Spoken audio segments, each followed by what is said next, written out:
Nageenyi waaqayyo sanii haa baay'atu akkam jirtu nagaa keessanii fayyaadha yaani nagaa kooti galata waaqayyo obboloota koo ijoolleen biyya arambaa jirtan hundi keessanii jechuudha. Dirqama waan kana beekuu qabdan. Innis maalidha? Mana namaa keessatti waan hin taane hin dalaginaa. Fakkeenyaaf wanta isaan hin barbaachifne waan baay'eetu gola isaanii keessa jira. Ijoolleen tokko tokko daa'ima isaanii kan laayivii irratti baasantu jira. Kan immoo ijoollee isaanii suuraa kaastanii namoota biraatti argitantu jira. Isaan waan akkasiisa hin jaallatan. Akkasuma immoo mana isaanii keessatti yookiin immoo kushiinaa isaanii keessatti haa ta'u yookiin bakka isaan itti nyaata yaa ta'u bakka adda addaatti manoota isaanii suuraa kaasuu iddoo barbaadatte yookiin laayivii seenuu waan akkasiisan hin barbaadan jechuudha. Inni lammaffaan immoo yeroo hojjettanii waan hojjettan tsidaatidhaan hojjedhaa. Ati ofii gaarummaa hojjechuun ofiif malee namaaf himati waan ta'eef maaliif silaal waan ta'eef jarri silaalti jechuudha. Dhugaa dubbachuuf dhuguma siin jechaa waan soba wayii siin jechaa jiru sitti fakkaata. Naa waggorsi kun hunduma keenyaaf fayyada jechuudha. Ijoolleen namoonni tokko tokko maal beektanii nurra baalii gootan akkas jechuu danda'an. Abbumti ta'e gaafa si gorsu dhaggeeffadhu gorsi kun boruus si fayyadaarra si fayyaduu baatu jechuudha. Akkasuma immoo mataa keessanii fakkeenya ijoollee Saawud Arabiyaa jirtan mataa keessan yeroo baay'ee mul'isina. Sababa isaa maaldhaaf hin jaalatan isaa gaafate mataa mul'iste. Akkasuma gizee fakkeenyaaf kafana dhiiraa kaawwattanii gizee nyaata hojjettanii akkas kafana keessa nagaasii kan jiru hin kaawwattanii kafana dhiiraa hin hojjetina. Waan kana hin jaalatan isaan jechuudha. Kafana xiqqoo ishee akkanatti siqu jechuudha. Akkasuma kafana si qabu surree si qabu kaawwattu yookiin yuunifoormii jootu ta'e yuunifoormii si qabu kaawwatin. Yoo immoo diriyaas ta'e diriyaan immoo bal'aadhaa hin beektanii fakkeenya shiniiwwan akka kaawwadhu kunniin hin jira jechuudha. Akkuma ati sadarkaa jiraatin jira jechuudha. Sinii galee irra caala yuunifoormii ijoolleen kan kaawwattu yuunifoormii si qabu kaawwatin hin barbaadas jechuudha. Harakaata hin barbaadani waan ta'eef akkasuma mataa kee qullaa hin deemi yeroo baay'ee jechuudha. Mataa kee kilaasii kee keessatti jechuudha.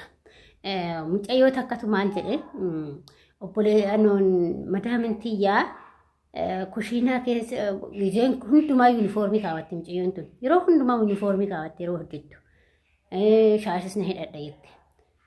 Deebisee maal jettee kilaasii kiyyan galette. Kilaasii kiyya galee jenneen achumaan yuunifoormii baafadhee qayyaradhee uffata jette. Uffata qayyaradhee jennaan maaf qayyarattaa yuunifoormii maammaaf hin rafnee jette.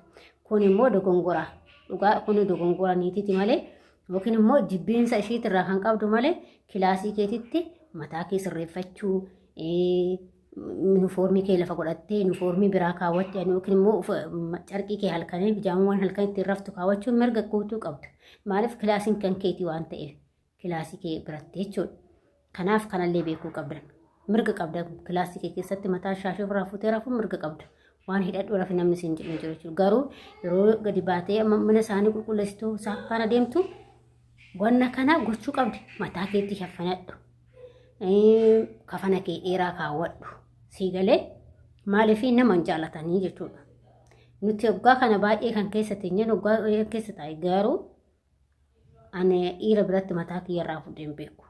Dhiira biratti jechuudha. Sanuu dubartii biratti jechuudha. Dubartii sanuyyuu dubartii sun ofii isaaniitti irraa ofirraa fuudhinaan jedhu. Ani bakka na sodaadha jettanii. Isaan garuu ofirraa fuudhii naan jedhu. Yeroo baay'ee ofirraa fuudhi. Maaliif shaashii uffata? Akkasuma immoo aba'aa uffadhee deema yeroo baay'ee yeroo mana namaatis deemu suuqisoo hin deemu. Amma yeroo keessummaatti deemnee mana namaa dhaqnu yoon baafachuu baadhee naan lolu. Hin baafattu maaliif hin baafanne naan jedhu dubartoonni isaanii sirriitti waan na beekaniif isaan immoo sirriitti itti maxxanas waan ta'e. Kanaaf isinillee yeroo deemtanillee waan gurra aba'aa gurraacha isaanii uffadhaatii shaashii keessan gurraacha dhadhaa. Fakkeenyaaf ammaanii ijatti hin hidhadhu. Ijatti hin hidhadhu garuu immoo gurraacha sannan uffadhaa jechuudha. Kanaaf waan kana beekuu qabdanii sirriitti beekuu qabda. Duraan duristee jechuudha. Waan isaan jaalatan irraa jaalachuu qabda. Waan isaan jibban jibbuu qabda jechuudha. Maaliif isaan wanta amma fakkeen surree nu qabu kanneen hin jaalatan. Bitannee kun malee ani garuu dhugaa dubbachuuf dubartii biratti nan kaawwadha. Dhiira biratti kaawwadhee hin beeku. Dubartoonni ofuma isaatiin naa eeyyama waan ta'eef madaabni koo hundumatu naa eeyyame waan ta'eef. Yoo mana hin kaawwanne ofii naa bitu ofii isaatiif uffata kanan gadiin bahu ofii isaatiin naa bitu waan ta'eef bakka ani akka maatii isaaniitti hin jiraadha jechuudha walumaa galatti. kan koo gaariidha kan keessan badaatu jira jechuudha. Dhugaa dubbachuuf amma manumti mucayyoon piraazarii kiyyaa hojjettuu fi maamilli koo garagara tokko miti.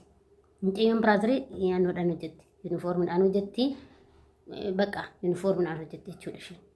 Anama yuunifoormiin kaawwadhu. Kanaaf wanta akkanaa kana beekuu qabdan.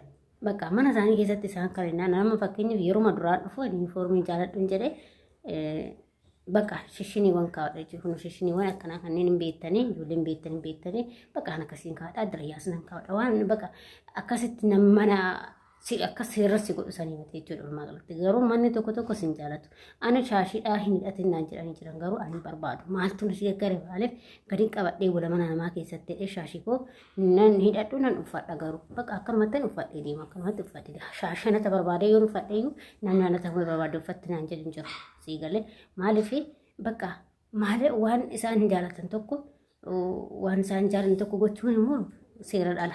Hojii fan bayi waan ta'eef kaayyoon bayiif waan beekuuf kanaaf isinillee wanta isaan hin barbaanne godhina ijoolleen takka shaashii akkamitti hidhattanii akkamitti hojjettanii akkamitti akkana gootanii akkanatti gootanii namaan jettan jedhu garuu jijjiirama ati kan jijjiirama baate taanaan waan hundumaa dhiisuu qabda jechuudha wanna biyyatti amala qabnu biyyatti amala guddaa qabu gannee biraa dhufne jechuudha maaliif mana namaa gad jedhanii dalagan mukti firii qabuu fi namni kaayyoo qabu gadi jedhedha.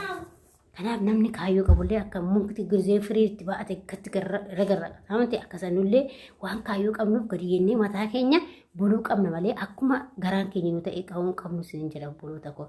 Kanaaf jabaadhatii mataa keessan qaqqabadhaatii dalagadhaa isin jechuu barbaada. Kuni hordoftoota kiyyaaf isinii dhaamsa keessattuu ijoollee haarawaa dhuftan ani illee caalaa haarawaa dhuftan malee warroonni akka koo keessa ture hundi isaa hin beeka jechuudha. Kanaaf wanta isaan hin barbaachifne daa'ima isaanii keessattuu daa'ima isaanii faana bakka niqniq jedha wajjin bakka leeshinii uubaa daa'ima isaanii jechuudha. Gaafatti daa'ima isaanii jaalatte si jaalatti jarri. Gaafa daa'ima isaanii jibbitan immoo si hin jibbu jarri jechuudha. Isinii galee kanaaf yoo isaan si yaamanillee waan beektu si beeknes ta'ee dafii owwaadhutii dhaqe bakka waan kokkolfi fuula kee sorru gootitu akka kunoo nama bakka namatti aaree wayii akkas hin ta'ina sirriin jedhinaa mana namaatti xaddatti jedhi bakka kokkolfe bakka yoo akkasitti hannoo jette jarrillee bakka shakkeedha siin jedhu jechuudha sii galtee kanaaf jechuudha anammaa dhugaa dubbachuu fi sa'aatiin barbaade rafee sa'aatiin barbaade ka'ee namni dubbatu hin jiru sababii isaa maal dhabeetta amala kiyya jaalatan ani amalli kiyya akka ammas irratti na agartan kanaaf osoo lafatti yookiin na biratti agartanii amalli kiyya akka nafaan haasa'u kanaaf baay'ee nama gaariidha lafatti jechuudha. Dhugaa akka miidiyaa irratti miti garuu akka miidiyaa irratti namni argu waan nama sodaachisu waan lolu fa'a natti fakkaata garuu nama akkasiiti miti. Ani yaa haasaa fi irratti namoonni nama lolti namni naan jedhu baay'eetu jira yoo ijoollee taasoo fa'a namoota wal baradhuun illee amala qabdanitti fakkaata garuu gaafa immoo si wajjin haasaanii isheenii ubban gorsa baay'ee sirraa fudhatu naan jedhu maaliif ani bakka namaa walitti dhufeenya nan qaba namni walitti dhufeenya baay'een qaba ani arabas ta'ee yommuu kamiyyuu walitti dhufeenya baay'een qaba jechuudha kanaa kostor hin jedhu. Akkuma argattan namatti kolfaa deemaa nan hojjedha akka namni mana namaallee yeroo dhaqi kana taa'uun jaaladhu dandeemaa dubartoota bira shinii gura jalaa waan akkasiiti beektanii maaliif bakka jedhee akkuma namaatitti mobaayiluma kan akkana gochaa oolu hojii isaan wajjin haasaa isaan wajjin taphadha bakka ijoollee wajjin taphadha waasaniif bakka mashallaa naan jedhu bakka nama gaariidha naan jedhu sii galtee maaliif gadi qabannee bullaka mana namaa jira waan ta'eef isaan kanas ni jedha gorsi kiyya shamarran biyya arabaa jirtaniif nagaa ta'a fayyaa ta'an gabidee wartoota